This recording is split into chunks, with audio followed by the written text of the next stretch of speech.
In the bank lobby Tuesday noon, my brother whispered, "Just endorse it." I uncapped my pen, reread the amount, and that's when I felt something sharp in my chest, not a physical pain but the kind of tightening that makes you question if you've heard correctly, if your own eyes are failing you. The check in my hand was heavy, more than ink on paper, and my brother's voice carried that mix of urgency and entitlement that had followed me all through childhood. I glanced at him, searching for an explanation, but he avoided my eyes, his gaze fixed on the marble floor beneath us. The lobby smelled faintly of polished wood and paper, the kind of sterile atmosphere banks cultivate so you believe in order, in safety. Yet nothing felt orderly in me. The numbers on that check were too large, too final, and his request, no, his demand, sat between us like an open wound.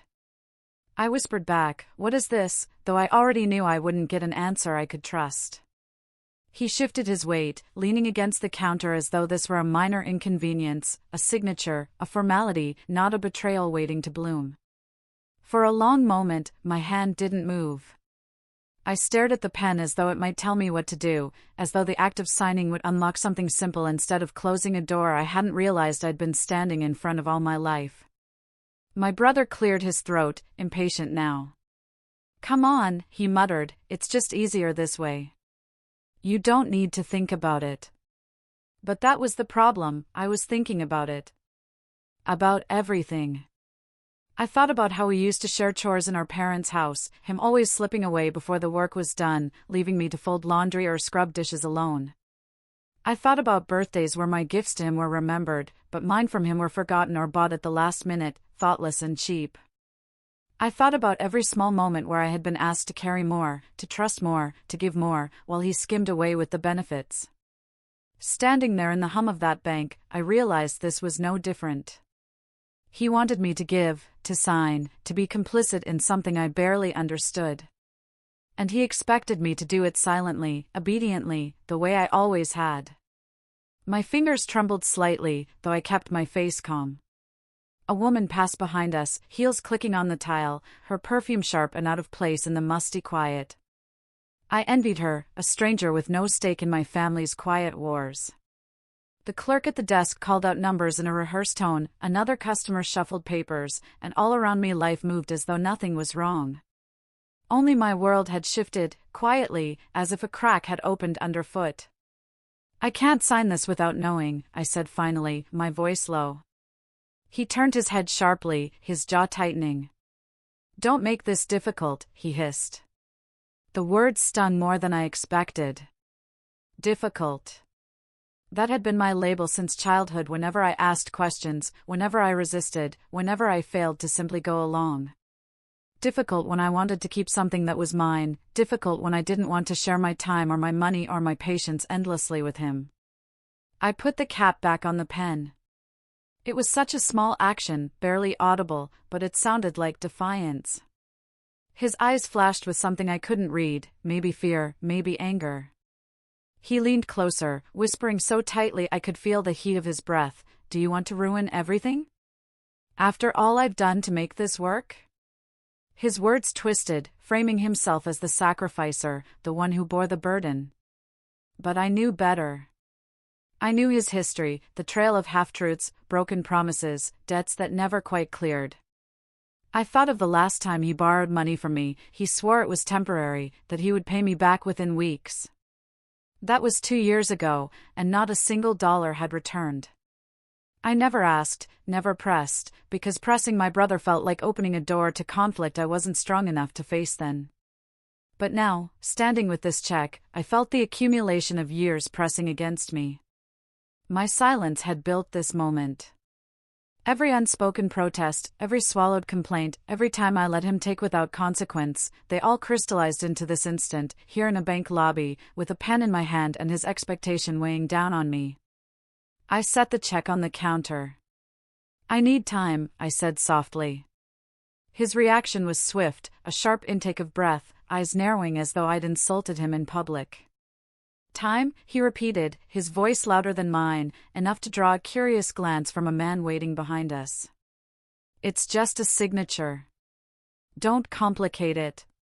But it wasn't just a signature. It was an erasure. of my boundaries, of my trust in myself. And for the first time in my life with him, I didn't want to surrender that so easily. I stepped back, clutching the pen in my fist.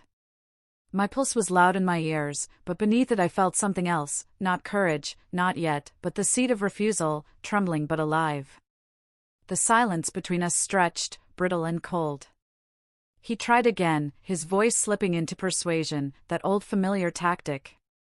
Look, we're family. Families help each other. You'll thank me later. Those words might once have worked. They might once have pierced me with guilt, convinced me that family meant obedience, that love meant sacrifice without end. But now, holding his gaze, I felt my heart harden against them. I whispered, not this time. His expression shuddered, a mask sliding into place. Fine, he said finally, snatching the check from the counter. His hand brushed mine, rough, angry. But don't come to me when you regret this. He turned and walked away, his shoulders stiff, his steps quick. I watched him go, my breath shallow, my hands shaking slightly from the effort of resistance. Around me, the bank carried on. The clerk smiled at another customer, the doors hissed open and shut as people entered, exited, lived their unbroken lives. Only I stood there, rooted in the echo of what had just happened, knowing that something fragile in me had cracked open for good.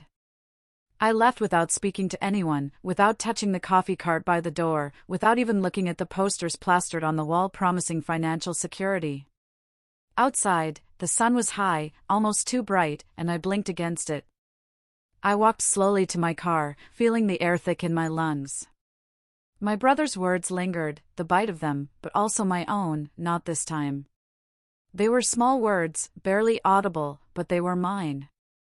Driving home, I kept replaying the moment. His whisper, his insistence, the weight of the check. My refusal. It didn't feel like victory, not yet. It felt like standing on unfamiliar ground, unsteady and alone. But there was a current running through me I hadn't felt before, a kind of awakening, raw and uncertain. At home, I placed the pen on the kitchen table and stared at it as though it were evidence of a crime. In a way, it was. Evidence of the years he had leaned on me, and of the moment I finally leaned back against him. I made tea, my hands still trembling as I poured the hot water, the steam fogging my glasses. Small rituals steadied me, the clink of the spoon against the mug, the scent of the leaves unfolding. But beneath that calm surface, thoughts circled like restless birds. I wondered if he would call. If he would curse me, or plead, or vanish into silence. I wondered if my refusal had changed anything, or if it was just a moment he'd dismiss, a bump in the pattern of our lives. Yet deep down, I sensed it was more. Because for once, I hadn't bowed. I had placed a fragile marker in the sand, even if it shook with the wind. That night, sleep was shallow. I woke often, hearing echoes of his voice, replaying the scene in fragments. But each time I reminded myself, I didn't sign. I didn't give. It wasn't victory, but it was a beginning. And as I lay awake, staring into the dimness, I thought that perhaps beginnings don't come with fanfare. They come quietly, in bank lobbies, in whispered refusals, in the closing of a pen. The morning after the bank, I woke with the same uneasy knot in my chest, as if I had swallowed a stone during the night and it lodged itself just beneath my ribs. My brother hadn't called, not that I expected him to. Silence was his favorite weapon, colder than anger, sharper than words. Growing up, I learned that silence from him could stretch for days, even weeks, until I yielded, apologized, or smoothed things over. He never had to lift his voice because he knew how to make absence feel like punishment. The kitchen smelled faintly of yesterday's tea leaves still sitting damp in the strainer. I poured hot water into the kettle again, my hands deliberate, my movements almost ceremonial. It's strange how the smallest rituals feel like lifelines when you're shaken, how boiling water, slicing bread, or buttering toast can hold you together. I sat at the table, cup warming my palms, and thought about the check. Not the numbers, though they hovered in the back of my mind like an echo, but the weight of what it represented. He hadn't explained why he needed it. He hadn't given me context, just the expectation that I would sign because that was what I was for, a silent partner, an easy signature, a name that lent him legitimacy. I thought about the way his hand had snatched the paper back, about the flicker in his eyes, something between contempt and surprise. I had broken the pattern, and neither of us knew what that would mean. By mid-morning, my phone buzzed.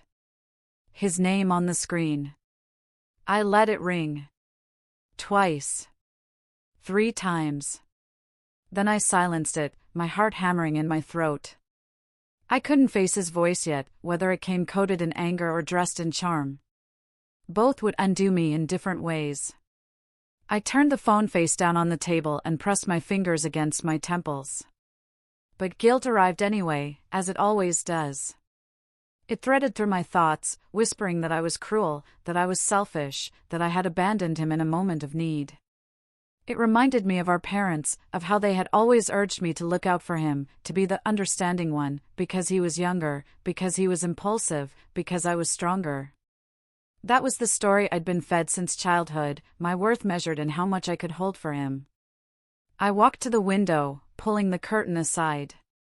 Outside, the world was ordinary, neighbors walking dogs, a delivery truck rumbling by, children chalking bright shapes onto the sidewalk.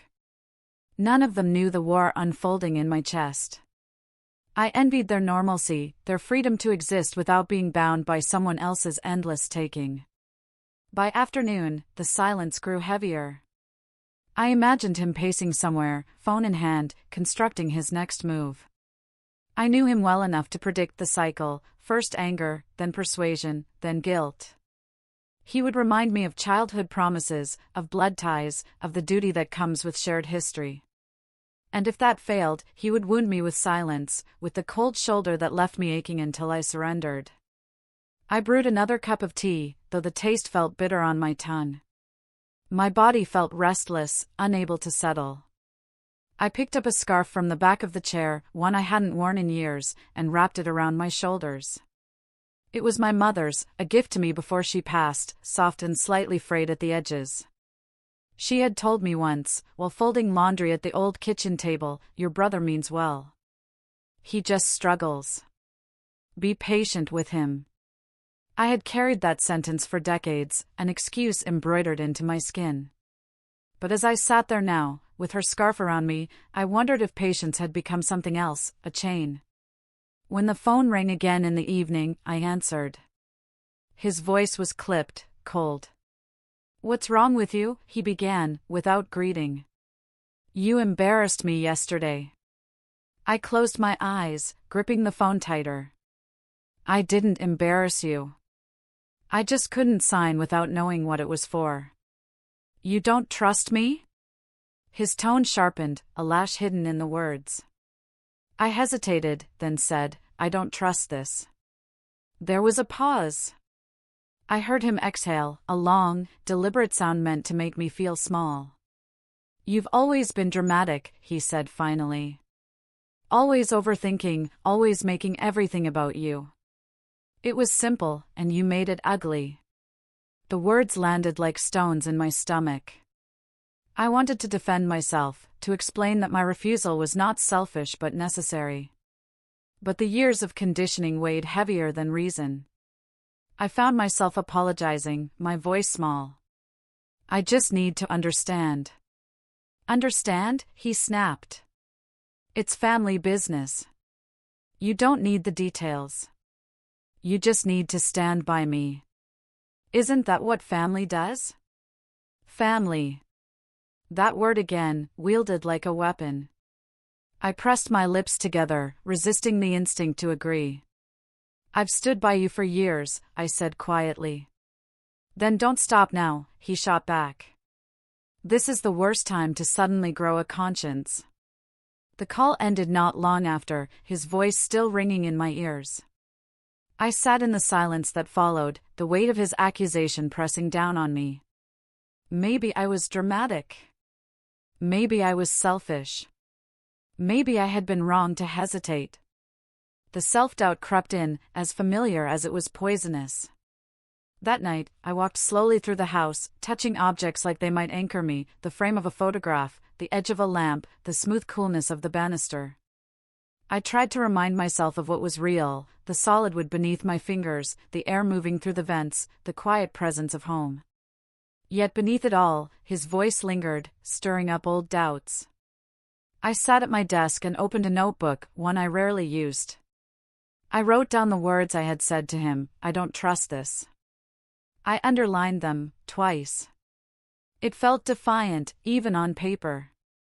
And then I wrote, not this time. The words looked fragile in my handwriting, but they were there. Evidence. For days, I avoided him. I silenced his calls, ignored his texts, busied myself with work, with laundry, with sweeping leaves off the porch. I moved slower, more deliberately, as if each act of living was a quiet rebellion. But the guilt didn't disappear. It followed me into bed, into the shower, into the grocery store aisles where I found myself staring too long at shelves, unable to decide between one brand of cereal or another. My mind was too cluttered, circling the same questions. Was I cruel? Was I abandoning him? Was I finally seeing him clearly? By the end of the week, my sister called. She rarely involved herself in our conflicts, but her voice was sharp. "What did you do?" she demanded. "He's saying you refused to help him when everything was on the line." My stomach twisted. "He didn't tell me what it was for," I said. She sighed heavily, the kind of sigh that carries judgment. "You always complicate things. Why can't you just support him?" The word echoed again, complicate. I felt my throat tighten. "Because I can't keep giving blind trust." "You're making a big deal out of nothing," she said, and before I could answer, she changed the subject, her tone cooling as though she'd already dismissed me. After the call, I sat on the edge of the bed, gripping the sheets. For so long, I had played my part in the family, the steady one, the dependable one, the one who smoothed conflicts. And here I was, refusing, and suddenly I was the problem. The labels were sticky, impossible to peel off. That evening, I walked outside, down the block, past the small park with its worn benches and swings that creaked in the wind. The air was crisp, autumn sliding in.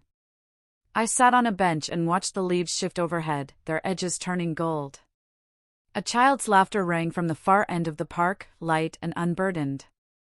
I envied that sound, the ease of it. I thought of the years I had given to silence, to obedience, to smoothing over my brother's choices. I thought of how my family had leaned into the narrative of my strength, my patience, my sacrifice. And I wondered, sitting under those trees, what it would mean to live differently. To no longer define myself by how much I could carry for others. To choose myself, even if it meant being called selfish, dramatic, difficult.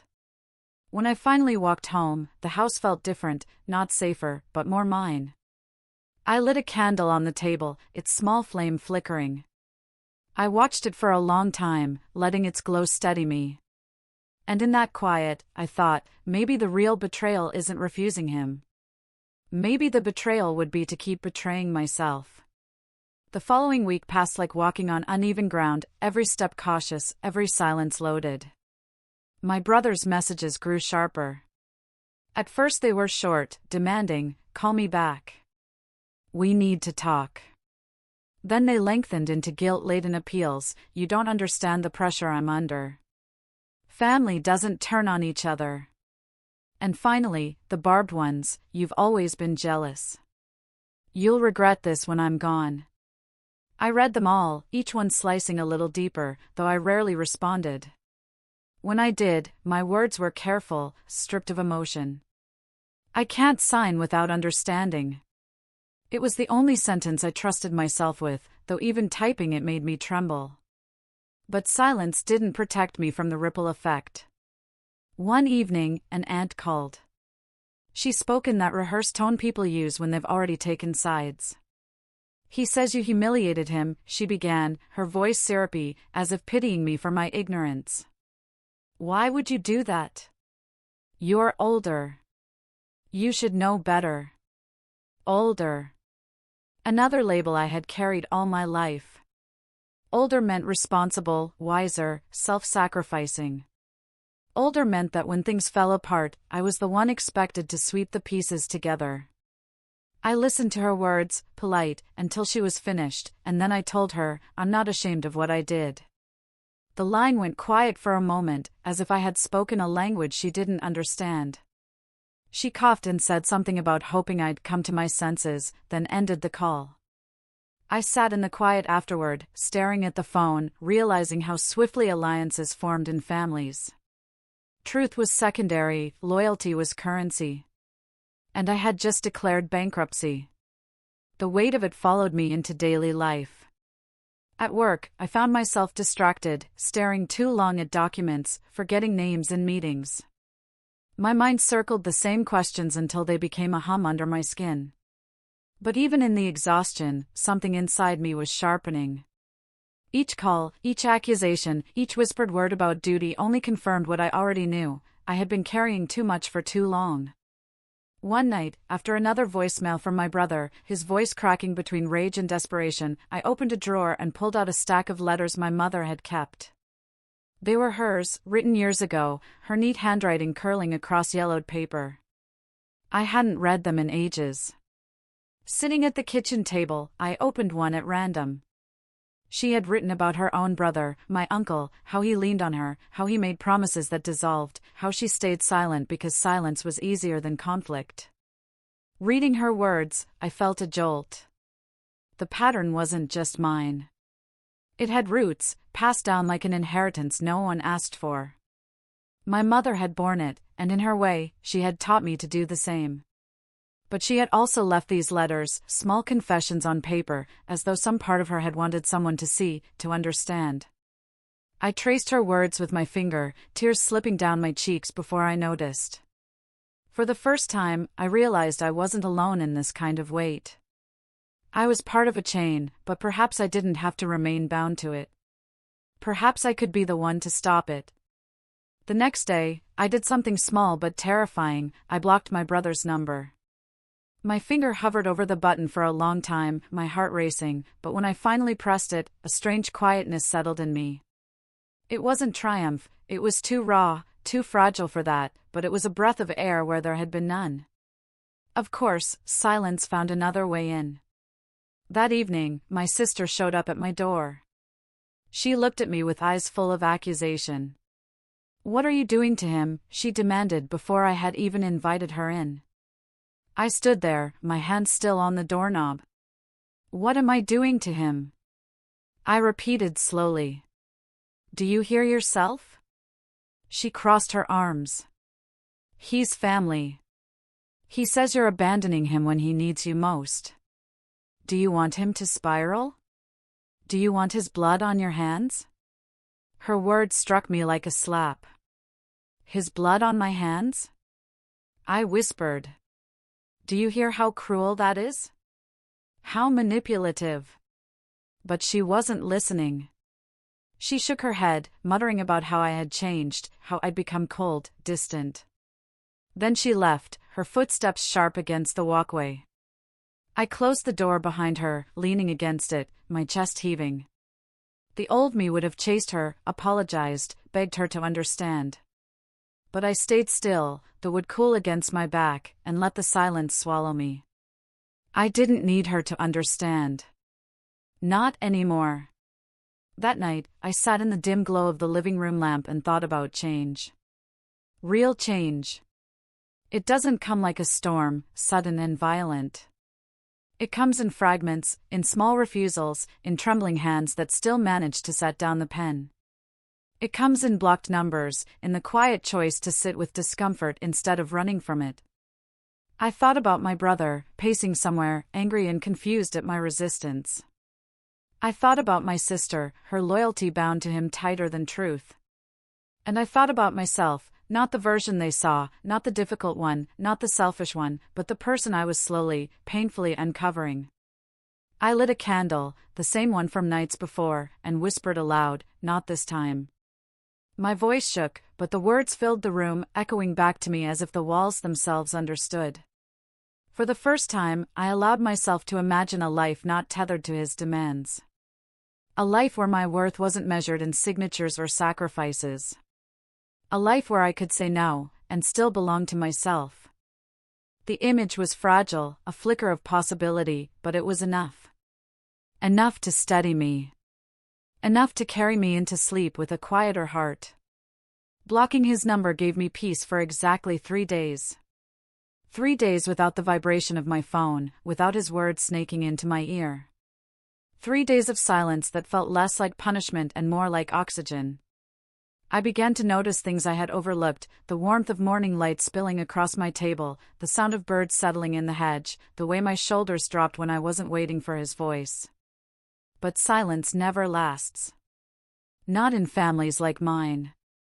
On the 4th morning, I found an envelope slid under my door. No stamp, no address, just my name scrawled in his impatient handwriting. My hands trembled as I picked it up. Inside was a note, hastily written, the ink pressed deep into the paper. You think blocking me makes you right? It doesn't. You're destroying everything. If you cared about me, you'd fix this. I sat down hard on the steps, the paper shaking in my hands. Even when silent, his words found ways to accuse, to turn the weight back onto me. The old reflex rose in me, that desperate urge to explain, to soothe, to somehow prove my love through compliance. But then I noticed something small, my mother's scarf, still draped over the chair in the hallway, the fabric soft and steady. I wrapped it around my shoulders, anchoring myself. And slowly, deliberately, I folded the letter and placed it in a drawer. I didn't rip it, didn't reply, didn't surrender. I simply set it aside. The act felt strangely powerful. Not a grand declaration, just a refusal to let his words dictate my next step. Later, as I swept the kitchen floor, I thought about how many years I had lived at the mercy of his moods. How many holidays, birthdays, ordinary afternoons had been bent around his needs. And now, here I was, sweeping crumbs into a pan, practicing a freedom so quiet it might go unnoticed. But I noticed. And that was enough. Of course, my family noticed too, though not in the way I hoped. My sister returned, this time with fire in her eyes. He's falling apart, she snapped before even sitting down. He told me you blocked him. Who does that to their own brother? I stood at the sink, rinsing dishes, the water warm against my hands. Someone who needs peace, I said softly. She scoffed. Peace? You call abandoning him peace? I dried my hands, turned to face her. I call it survival. The words startled even me. Survival. They tasted raw, but true. Because that's what it had been all along, not family loyalty, not patience, not kindness. Survival. My way of staying intact under the weight of his constant taking. She shook her head, disgust shadowing her face. You've changed. You're not the person I grew up with. I wanted to laugh, bitterly. Because hadn't that been the point? That I had finally stopped being the person they all leaned on, drained, dismissed? But instead I said nothing. Silence, for once, was mine to choose. After she left, slamming the door behind her, I walked through the house slowly, touching the furniture like it might remind me who I was. A lamp, a worn cushion, a photograph of my parents smiling stiffly on a long-ago vacation. These small things steadied me. They were mine, chosen, kept.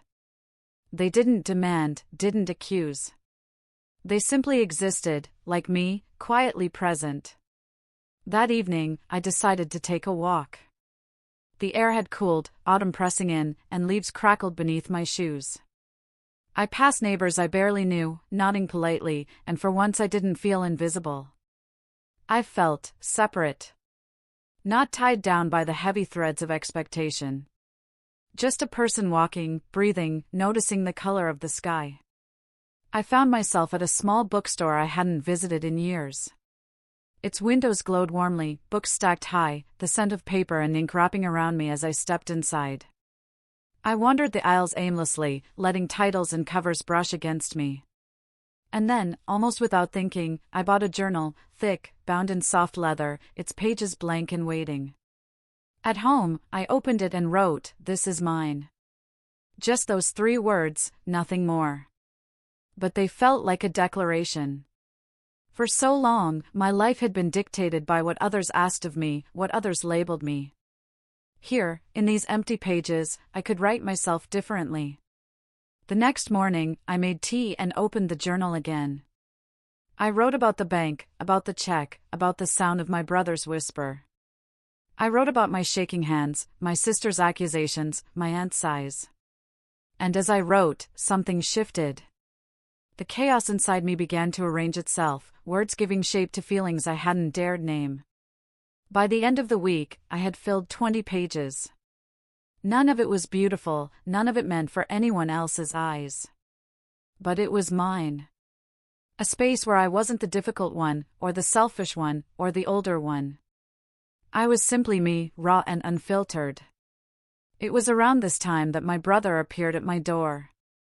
Not a letter, not a call, him, in person, standing on my porch as though he had every right to be there.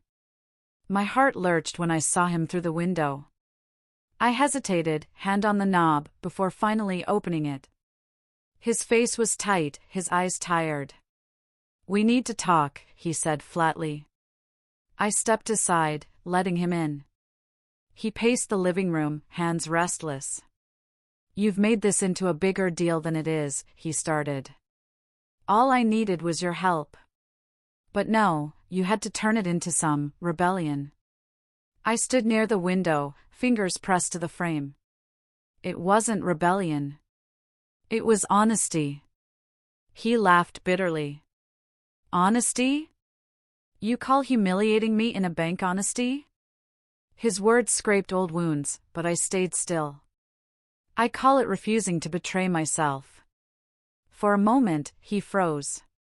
His mouth opened, then closed. He looked at me like I was a stranger.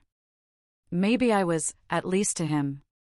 He shook his head, muttered something about ungratefulness, and stormed out, slamming the door so hard the glass rattled. I sank into the nearest chair, my body trembling from the encounter. But beneath the tremor was something steadier. I hadn't caved. Not in the bank, not on the phone, not now in my own living room. Each time, I had stood a little firmer. That night, I opened the journal again. I wrote, "He doesn't know me anymore." Maybe that's good. Maybe that means I'm finally knowing myself. As the days passed, his absence stretched. No letters, no visits, no calls slipping through blocked numbers. The silence was unnerving at first, like waiting for a storm. But slowly, it became space. Space to breathe, to walk, to read, to write. Space to live without his shadow over every choice. And in that space, I began to imagine a future that wasn't defined by sacrifice. A future where my worth wasn't measured in how easily I could be persuaded, how quietly I could endure. A future where I could say no, and the world would not collapse. It was a fragile imagining, but it was mine. And for the first time, that felt like enough. In the weeks that followed his last visit, the house grew quieter. Not the suffocating quiet of avoidance, but the kind that leaves room to breathe. At first, I found myself waiting for the knock, for another letter slipped under the door, for the old cycle to restart. But nothing came. The silence stretched day by day, and slowly, my body stopped bracing for impact. I began to notice the details of my own days again. The kettle whistling in the morning no longer startled me. I lingered over the taste of tea, the warmth spreading through my chest. I opened the curtains earlier, letting sunlight drape across the table, and watched the patterns shift as the hours passed. There was something healing in those small moments, a reminder that life didn't have to be measured by his demands. One afternoon, I found myself at the market. I walked through aisles without urgency, touching apples to test their firmness, pausing by the bakery just to inhale the smell of fresh bread. For years, errands had been rushed, squeezed between phone calls, between his emergencies. But now, I wandered, unhurried, free to choose simply because I wanted to. I bought a loaf of bread, a jar of honey, and a small bundle of flowers, a luxury I had always denied myself. At home, I placed the flowers in a chipped vase on the table. Their colors were bright, almost too cheerful for the muted tones of my kitchen, but I let them stay. Every time I passed by, their presence startled me into a small smile. A reminder that beauty could exist without justification, without debt. Yet even in this calm, I couldn't ignore the undercurrent of unease. My family's voices still echoed in my mind, my sister's accusations, my aunt's sighs. The word selfish clung to me like smoke. Some nights, I lay awake wondering if they were right, if by refusing him I had severed something unrepairable. But then I would remember the bank lobby, his whisper, the weight of the pen in my hand. I would remember the trembling relief of saying no, and the slow, steady breath that followed. And I would whisper to myself, in the dark, not this time. The journal grew thicker with pages. Some nights I wrote about the past, dredging up memories I had long buried, the times he had borrowed without returning, the lies spun into half-truths, the way our parents had always looked at me with expectation and at him with forgiveness. Other nights, I wrote about the present, the color of the sky at dusk, the way the candlelight flickered against the wall, the sound of my own laughter when I heard something funny on the radio. Bit by bit, the words began to show me a self I had forgotten was there. It was during one of those evenings, pen in hand, that I realized something startling. I didn't miss him. I missed the idea of him, perhaps, the brother I had once hoped he could be, the ally I imagined when we were children. But I didn't miss the reality of him, the weight, the demands, the constant erasure of my boundaries. The absence I felt now was lighter than his presence had ever been. Still, the absence brought its own questions. What did family mean if not unquestioned loyalty? What did love mean if not sacrifice? For so long, those definitions had been carved into me, unquestioned. Now, I was erasing them, letter by letter, and trying to write new ones. One Sunday, I visited the park again. The leaves had thinned, branches barer against the autumn sky. I sat on the same bench, watching a father help his daughter onto a swing. Their laughter rang out, simple and unburdened. I thought about how love could sound like that, steady hands, easy laughter, no debt attached. It wasn't love that demanded silence, or signatures, or endless patience. It was love that made space, that studied rather than consumed. Walking home, I realized that maybe I wasn't abandoning family at all. Maybe I was redefining what it meant. Family wasn't blood alone, it was also choice, respect, reciprocity. And if those things weren't present, then blood was only a story, not a bond. That evening, I made soup. Simple, carrots, onions, lentils, a little garlic. The smell filled the house, warm and grounding. I sat at the table, eating slowly, the flowers still bright beside me. And as I spooned the soup, I thought, this is what nourishment feels like. Not sacrifice, not guilt, not silence. Just warmth, flavor, enough. Later, I lit a candle and opened the journal again. I wrote, maybe survival is not enough. Maybe I deserve more than surviving. The words startled me, but I didn't cross them out. I let them sit there, bold and uncertain, a possibility waiting to be tested. By the time I blew out the candle, the house was dark, quiet, and wholly mine. For the first time, I didn't dread the silence. I welcomed it. It was no longer his punishment. It was my gift. Winter came sooner than I expected. The days shortened, the air sharpened, and the first snowfall dusted the street outside my window. I watched it from the living room, the flakes soft and unhurried, blanketing the world in silence. It struck me then how different silence could feel, once a punishment, now a comfort. The absence of his voice no longer felt like a wound. It felt like a clearing, an open space where I could finally hear myself. I hadn't spoken to him in months. My sister's calls had dwindled too, her words clipped, her loyalty drawn elsewhere. The family circle had tightened without me, or perhaps I had stepped outside it. At first, the thought hurt, as though I had lost something essential. But in truth, what I lost was weight, the endless burden of being useful, of being dependable to the point of erasure. And in that space, I began to discover something unfamiliar: lightness. It showed up in small ways.